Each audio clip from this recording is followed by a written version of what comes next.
Eat as though your life depends on it, because I think it does. When it comes to being healthy, information is king. Take a look. Baltimore, Maryland. Its downtown waterfront district bustles with ritzy shops and restaurants. But not too far from here, in lower-income neighborhoods, residents live in a virtual food desert, where convenience stores and fast food outlets often supply much of the food. Here, it's often a struggle for families to set a healthy table on a very limited budget. But one restaurateur has created something of an oasis, a garden, thriving in the heart of this concrete metropolis, tended by some enthusiastic young gardeners. Everybody, have you guys ever had arugula? No. Tell me what it tastes like when you grab a leaf. From tiny seeds to emerging sprouts and finally mature fruits and vegetables ready for the table. This is a natural life cycle for gardens and groves. It's here in the cool, salty air near Baltimore's famous seaport. A group of elementary school children toil and till away, tenderly coaxing plants from the soil. They're learning all about the benefits of good nutrition, the thrill of success, and above all, a sense of wonder. I grew this and now I'm gonna eat it. Right on. They're part of a program run by Baltimore Urban Gardening with Students, known as B.U.G.S for short. It's in conjunction with the regional Living Classrooms Foundation.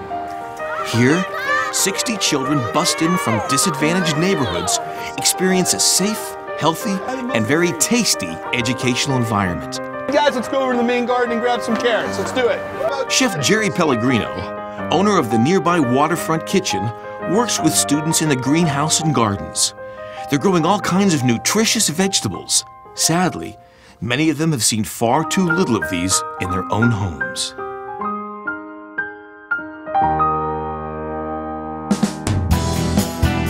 B.U.G.S is a program that helps 2nd through 5th graders who live in a part of the city that is relatively underserved. The population of the neighborhood that these children come from is about 51% on the poverty line, where like the entire city's average is about 18%. So these kids, they are sort of just at a disadvantage from the start. And B.U.G.S, sort of the whole idea of this program, it's an after-school program. These children are selected through their school to join into the program. And they just need something to do between this 3 o'clock and 6 o'clock hour, when they would probably normally go home to a household where, if there were a parent, they'd probably still be at work. And that's kind of the time of day when the kids tend to get in trouble. And so occupying their time has given these kids a huge advantage. And whereas a lot of these kids never even graduate, most of these kids actually make it all the way through to high school. I grew this. Today, the B.U.G.S kids are taking a special field trip to Chef Jerry's restaurant to transform their hard work into delicious dishes. Who's gonna do the dough? Dough people over there. I love to work with these kids, and for me, it's important to sort of educate our youth about eating healthy and getting them involved in the kitchen. We picked the greens from the garden. We picked the mustard greens, and we picked the pepper greens, and we're gonna put them inside the salad, and I'm just breaking them up. Good, mix it good. Today we're making pizza. The kids experience a pride in making pizza and salad from lettuce, peppers, and tomatoes nurtured with their own hands, and adding healthy ingredients like the fresh, organic Pompeian olive oil Chef Jerry has introduced them Yeah, to. but look how good it looks. Well done. And there's so much more to learn in the process. You love broccoli, so put it on there. That one looks good. I like that pizza. A lot of these kids think that food comes out of a plastic bag from like a CVS or a 7-Eleven. And so they get the opportunity to taste things like arugula or some sort of tomato that they've never had before. And so it benefits them in a way where they start to eat more healthy food, and they also get recipes to take home, and they end up cooking with either their parents or their grandparents. Someday like to be a chef. Working with the kids, I have a ton of fun. I mean, when we get in the kitchen, it's managed chaos, but it's one of the most enjoyable things I do.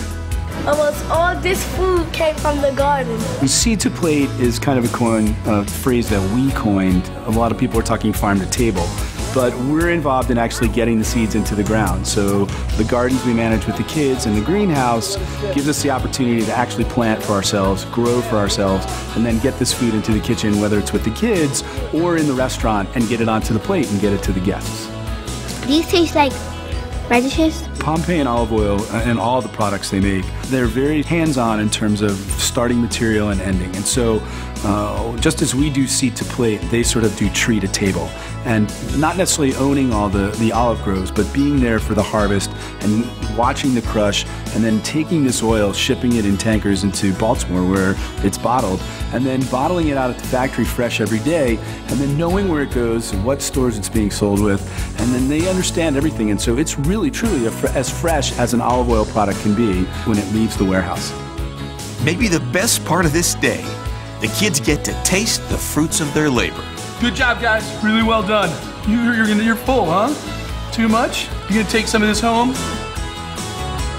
For more information about Baltimore urban gardening with students and living classrooms, visit their websites. And for more about Pompeian olive oil and its tree-to-bottle philosophy, go to pompeian.com.